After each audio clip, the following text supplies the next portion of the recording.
Segundo bloco, estamos entrevistando hoje aqui no nosso Tertúlias Roberto da Silva, pedagogo, mestre, doutor e hoje livre docente em Pedagogia Social pela USP, desde 2009. Roberto tem uma história de vida fantástica, como eu falei no bloco anterior, já passou pelos abrigos de menores carentes, depois entrou na FEBEM, naquela época a FEBEM, depois foi para o Carandiru, presídio que foi destruído, ficou até os 28 anos preso e depois que saiu do presídio começou a estudar e aí se tornou pedagogo, mestre, doutor, livre docente e hoje é um grande especialista em pedagogia social. Nós estamos falando exatamente isso, que é das chances que têm as pessoas marginalizadas e que se não levar esse debate para dentro das academias, que isso pode não ter nunca nenhum tipo de mudança no nosso país.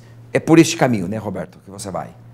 Sim, é claro que à medida que a gente vai se apropriando dos instrumentos de conhecimento que a academia pode nos dar, a gente vai também sistematizando nossas próprias experiências de vida. Então, aquilo que eu consegui entender na minha trajetória de vida como uma forma adequada de resolver problemas, eu transformei em metodologias de trabalho, né?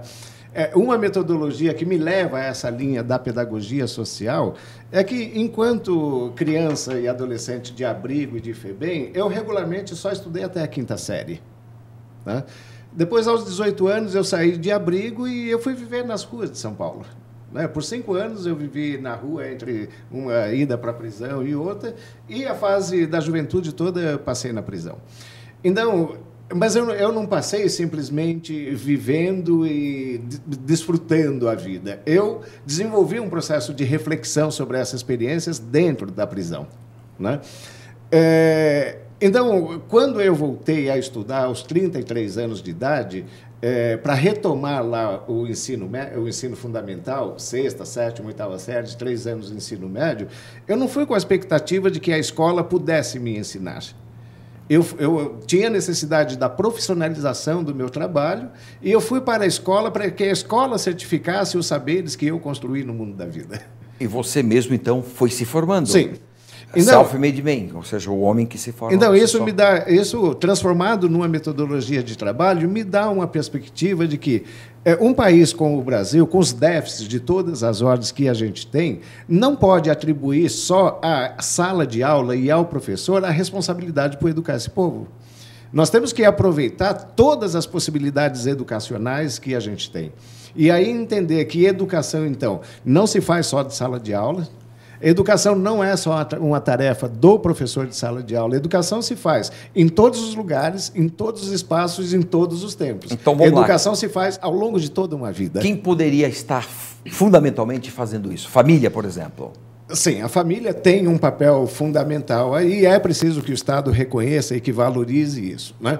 Mas, no âmbito da vida social ou das relações sociais, nós identificamos diversos grupos e, por isso, com um grupo de 14 universidades brasileiras, nós criamos a Associação Brasileira de Educadores Sociais, para valorizar o papel de um agente educacional que não é o professor, que não está na sala de aula, mas lá na comunidade, na periferia, onde ele estiver, ele faz um papel educacional. E esse educador social, ele seria o que, na tua visão, Roberto? Um funcionário do Estado que estaria ali orientando as populações? Um exemplo claro é o líder comunitário. O sujeito que preside, que comanda uma associação de moradores de bairro. Esse cara tem um papel fundamental na organização, na estruturação daquela comunidade, na relação com o poder, na explicitação de metas, de objetivos, que ele lidera uma comunidade. Então, do ponto de vista educacional, ele exerce um papel pedagógico. Agora, ele não tem um título de professor. Veja o caso do conselheiro tutelar. O conselheiro tutelar tem todos os poderes que um cidadão gostaria de ter, que é o chamado poder requisitório. O único poder que o conselheiro tutelar tem é, uma vez identificada qualquer violação ou negação de direitos de uma criança ou adolescente, o conselheiro tutelar pode requisitar qualquer serviço do Estado ou que use dinheiro público para atender as necessidades dessa criança. Então, ele exerce um papel importante no âmbito da comunidade com que ele trabalha. Só que ele também não tem formação pedagógica. Os educadores de rua. os educadores de abrigo, o agente penitenciário, que é aquele que vive cotidianamente com o preso, todos esses personagens, esses atores, exercem um papel educativo sem que tenham formação pedagógica. E aí você pega o mestre de capoeira, um artesão, um ribeirinho, que ensina os seus filhos, a criança da comunidade, a fazer rede, montar o barco da pesca, que ensina o artesanato, que ensina a culinária. Todas essas pessoas exercem um papel na educação chamada não formal, não são professores, não estão em sala de aula. Agora, a gente gostaria que o Estado brasileiro reconhecesse que, primeiro, que estas pessoas podem se organizar enquanto categorias profissional, pode se proporcionar a elas uma formação pedagógica, não para que sejam professores, mas que sejam reconhecidos no seu papel de educador social. Então, nós estamos acompanhando um projeto de lei no Congresso Nacional, que está em vias de aprovação, que regulamenta a educação social como profissão no Brasil. Então, a esse mestre de capoeira de 90 anos, né, que mal sabe ler e escrever, mas é dono da sua arte e encanta as pessoas reproduzindo a sua arte, a sua cultura, ele pode ser reconhecido como um educador social. Né? Sem dúvida, sem dúvida. E, sobretudo, nos presídios, o que é que se pode fazer dentro dos presídios? Dentro dos presídios, nós estamos trabalhando, acompanhando com muita ênfase nesses últimos 6 anos a construção do projeto político-pedagógico das prisões, e a perspectiva com que a gente trabalha é de transformar lideranças negativas em lideranças positivas. Por 2 meios, basicamente. Eu te falei que ontem nós estávamos na UAB discutindo exatamente a educação em prisões.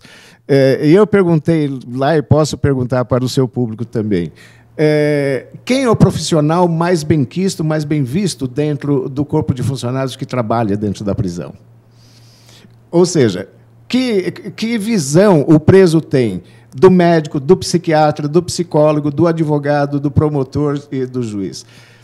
Eu vou sintetizar. Uma visão ruim porque vê todos esses personagens como agente do Estado. Uhum. Está ali para garantir a custódia dele, que não fuja, usar o laudo, os exames e assim por diante. A figura mais benquista dentro da prisão é o professor. Né? E aí, o que nós temos falado para as outras profissões, para as outras ciências, nós queremos compartilhar com os outros profissionais essa benquerença do professor. Sim. E se faz isso de forma simples. Você deve saber que presos que têm ensino médio ou que começaram o ensino superior, por vezes concluíram até, eles são recrutados aqui no estado de São Paulo para trabalhar como monitor de educação. Esses presos se beneficiaram dessa benquerença do professor. Esses presos são chamados de professores dentro da prisão. Tá. Né? Ok. O mesmo pode acontecer na saúde. Tá? O público deve se lembrar do filme Carandiru, em que o doutor lá, né, o médico, ele tinha presos como seus auxiliares. Né? Então, essa figura de o preso cuidar da saúde dos seus próprios é um instrumento que nós temos na legislação. A legislação reconhece, dentro dos presídios, ou recomenda a existência do agente prisional de saúde, que é equivalente à figura do agente comunitário de saúde. Tá. Né? Então, a gente acha que esses são 2 exemplos que podem ser potencializados por outros afazeres, em que é possível transformar a cultura interna da prisão a partir da requalificação dos próprios presos. Dos próprios presos. Sim. Portanto, educá-los. Dotá-los de conhecimento, de habilidades e de responsabilidades para que, no atendimento às necessidades de outros presos, se desenvolva essa solidariedade positiva que a gente precisa. Tá. E não a lógica das gangues, dos partidos, das facções, que é da extorsão, da opressão, da humilhação e de assim por diante. É porque ele acaba, o preso, saindo de uma submissão perante o Estado, perante a lei, e entra em outra submissão perante o crime organizado. Sim. Dentro do presídio. Sim. E aí ele não tem saída. Que ferramentas, que instrumentos de empoderamento a gente dá para o sujeito trabalhar? Né? A maioria dos bandidões da cadeia, você sabe bem disso, fora em liberdade, não valiam nada, não tinham nenhum tipo de reconhecimento. Dentro da prisão, eles conquistaram, pelo uso da força, da violência, conquistaram poder. né? E usam mal esse poder na opressão, na extorsão dos outros presos. O que aconteceria, o que acontece quando a gente empodera esses presos de uma forma positiva? Ensinando a ele a fazer os cuidados básicos de saúde, ensinando a conduzir uma oficina de leitura, ensinando os presos como se preparar para um exame de um Enem, de uma prova, um concurso público. Então, essa que era uma liderança positiva, ele passa a ser empoderado e reconhecido de uma forma positiva. Isso me parece perfeitamente factível de se fazer. Sim, perfeitamente, é por aí mesmo. E você, Roberto, pela sua experiência dentro dos presídios, hoje nós temos uma visão muito negativa de todo o sistema penitenciário brasileiro. Todo mundo só critica, não temos visto nada de positivo dentro do sistema. Você mesmo, que poderia ser um exemplo no sentido de ter aprendido coisas boas lá dentro, você mesmo diz que não, que você se fez por você mesmo, que o sistema acabou, não te ajudaria, né? Mas você concordaria hoje a uma expressão que diz assim, que todo o sistema punitivo brasileiro é uma máquina de tortura, de tritura e de extermínio? Sim, é mais ou menos isso? Mas essa é uma das linhas de trabalho que a gente tem dado alguma ênfase. É preciso uma releitura sobre o crime, a pena e a prisão. Né? E aí o seu público da área de direito certamente vai ter dificuldade de viabilizar isso, mas é importante que tenha uma compreensão. A ideia de crime no direito penal, ela única e exclusivamente para proteger o capital e a propriedade privada. Não é para proteger a vida. Né? Veja, o caso aqui corriqueiro de alguém que entra numa farmácia para furtar lá uma lata de leite ninho. O Estado, a partir da chamada do 190, o Estado mobiliza toda uma máquina que vai da viatura da Polícia Militar até o Supremo Tribunal Federal, e não é para recuperar a lata de leite. Não.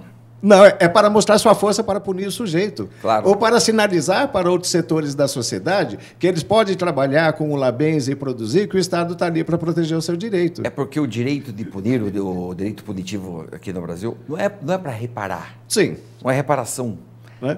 No sentido de punitivo mesmo. Mostrar força. E de outra forma, você tem periodicamente notícias que morreram 12 bebês na UTI de uma maternidade e ninguém se lixa para isso.